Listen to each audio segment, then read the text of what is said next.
Yeah.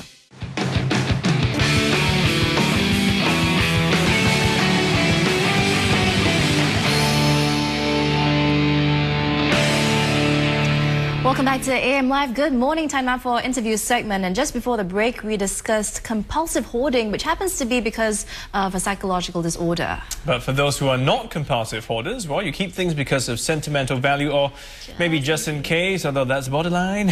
Well, with the end of the year coming right up, it's a good time to think about starting fresh and decluttering your home. And to help us with some useful tips on how to do just that, we welcome Jess Johansson, who's in the business of providing storage facilities for all manner of items. And he also bills himself as a home logistics expert. All right, Jess, good morning. Welcome to the show. So in the storage business, so let me ask you personally, are you a keeper or a thrower? I'm just curious. Well, I guess I'm a little bit of both, right? Yeah. I think we all have that. There's certain things that we just seem to hang on to even when we shouldn't. Yeah.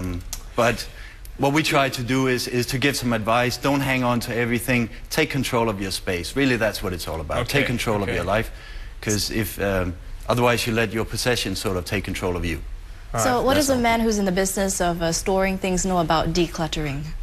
Well, what we do is that we give you the opportunity to do something about it, right? You take control of your space. You have smaller apartment sizes in Singapore and throughout Asia, spaces at a premium, and yet you keep accumulating things, you keep buying things, you keep using things, activity levels are high. Now we give you an opportunity to use your things, but don't let them control your life. So in other words, I mean, you're in the business of providing self-storage, so you can kind of go somewhere else, use a space, rent it, put some of the things there. But again, how do you know what to put in the self-storage? Because if you want, sometimes you think it's not so accessible, it's kind of inconvenient. Sure, and that's the whole point. It has to be accessible, it has to be convenient. That's why we're going to have a concept that goes in every neighborhood in all of Singapore. It has to be. It also has to be in a condition where you can leave it for a while and not worry about it. So we air condition all the space. And if you don't air condition it, that's fine. You can do it for a couple of months. When you move from A to B, you move house or you renovate your house, that's fine. But if it's an extension of your home and you plan to use it for a long period of time, then it makes sense to air condition it. You come back after a year. And there's mold growing up. Yeah, mold and mildew and all these things that you've spoken about. Give us some idea. What are some of the things that people keep in these facilities?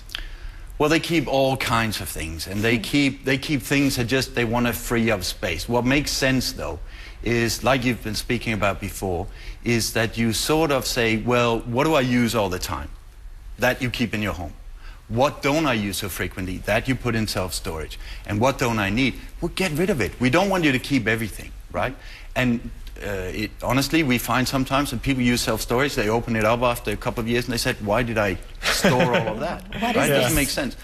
But on the other hand, things change because in those 2 years, your life changed. You bought things that you didn't necessarily plan on buying because you were putting that in storage. And then that's why your storage space is an extension of your home. It's just as active as your home. Don't just because you put it in storage, forget about it. No, the other way around. Put it in storage, but make use of it. Okay, so would you say that's what people sometimes forget. Is your customer profile then quite active? Do they go to your store very frequently? Activity is a good word to actually relate with storage because it's people that are active, that accumulate things and that keep using these things. They will use storage. As soon as your activity level goes down and you become, should say, grandmother, the older generation, right? You have the things that you've accumulated for your whole life and you want access to them all the time.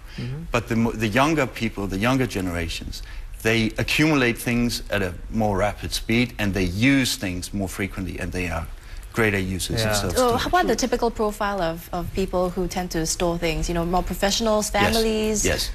Young professional families. Okay. How about art collectors or people like that? Oh yeah, as well? then you have others, you know, wine collectors, art collectors, hobbyists. You know, when the wife is tired of you playing with your hobby collection. I've heard of that, where people convert these stores into their mini offices, so to speak, their hobby center, you know, and they got displays of all the different collector's items they have. So what would you say is the most maybe bizarre thing that anyone's ever decided to store in your facility? mean, there are many things. There are many things. What I would say is storage is an extension of your home. Whatever goes on in your home goes on in storage. Bizarre people, whatever they do bizarre things in self-storage. I mean, I can give you many examples. Some of them are probably not appropriate on television, but it really is. It's an extension of your home. Yeah, but actually, how safe is it? You know, if I store something that's not within reach, you know, how do I know that it's safe? And when I go to it, it's going to be there. Sure. Well, that's a key component of what we do. So every facility is supervised. There's access control. There's CCTV. We have a capability of looking in on an iPhone and can, at any time, anywhere, view what's going on in our storage sites. Right. And we have, in Hong Kong, we got more than 90 of them. We can look like that, see anything anywhere. But I guess the key for people, again, is, you know, I mean, think about how you want to keep your things. And, you know, if you need extra space, you can look into a facility like yours. But otherwise, I think, as you mentioned, it's sort of organizing our lives a bit better. That's the key. Sure. All right, thanks, Jess. All right, thanks very much for joining us this morning. And that was Jess Johansson giving us some tips on how to keep your home clutter-free and managing your storage space a bit more effectively. That's right. He's in the business of providing space for storage for all kinds of items. And that's a wrap of AM Live Today.